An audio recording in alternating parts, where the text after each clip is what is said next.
Change is a difficult process for anyone, and yet we tend to have this assumption that change should be easy, that a bit of desire and a bit of willpower should be sufficient to see us through. And we completely underestimate the amount of discipline, the amount of self awareness, and the amount of effort required to implement sustainable long term change. And I suppose it helps to understand why people find change so difficult, because our brain doesn't particularly like anything new. It likes familiar, even if familiar is not working for us, if it is unhealthy, or if it is working against us. So anytime we try to introduce something new, our brain puts up resistance, and oftentimes this is enough to put us off track. It basically tells us that we need to stick with what is nice and safe and familiar, even though at a conscious level we're aware that this way of living no longer serves us or doesn't bring us in alignment with the values we want to live our life by. Additionally, oftentimes the behaviour, the thought patterns, the way in which we engage with other people, the way in which we think about ourselves is something that has served us at some stage along the line. I mean, we develop in accordance with our environment, and oftentimes we develop in a way that is maladaptive or dysfunctional, and as I said earlier, doesn't really serve us. However, that being said, when something works even in the short term, we associate it with being effective. So, for example, with any addictive behaviours or with any thought patterns that are designed to keep us safe, such as fearing rejection or thinking very lowly about ourselves. Again, these are all defence mechanisms, these are all coping mechanisms that at one stage served us but are now holding us back in life. So it's recognising that we may feel some conflict as to how much we actually want to change. We may want to change at a surface level,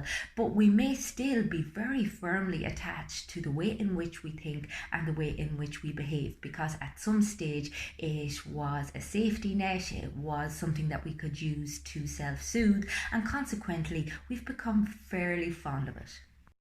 We are also very poor predictors of what's actually going to give us a sense of fulfillment and self-acceptance. We have a tendency, due to cultural conditioning and our assumptions about ourselves and the world, to assume that if we change our external experience, or indeed our external appearance, that we will feel differently. And again, we are chasing a feeling. We are chasing a feeling of fulfillment, of self-acceptance, and we are chasing it in all of the wrong areas. So we really need to look at our expectations for the change that we're looking to implement and be realistic about how we're actually going to feel in the long run as a consequence of putting in all this effort. I mean, the more we focus on intrinsically based goals and objectives, the more likely we are to feel satisfied, because again, we are putting in place things that are value aligned. So they basically are congruent with who it is that we need to be as a person, as opposed to who it is that we think we need to be as a person. So it's a vital step to recognize the difference between your conditioned desires and your authenticity, who it is that you need to be in order to feel like as if your life has meaning and purpose and fulfillment. Because again, this poor prediction of happiness tends to trip us up, and consequently we find ourselves on this hedonic treadmill, always looking for the next thing that is going to give us that short-term fix, but ultimately lead to long-term dissatisfaction and a sense of disillusionment, wondering why we're not happy. And it's also looking at your relationship with failure. I mean, ultimately, change is built on failure, it is built on setbacks, and yet our assumption is that failure is a reflection of who we are as opposed to being an inevitable part of any journey.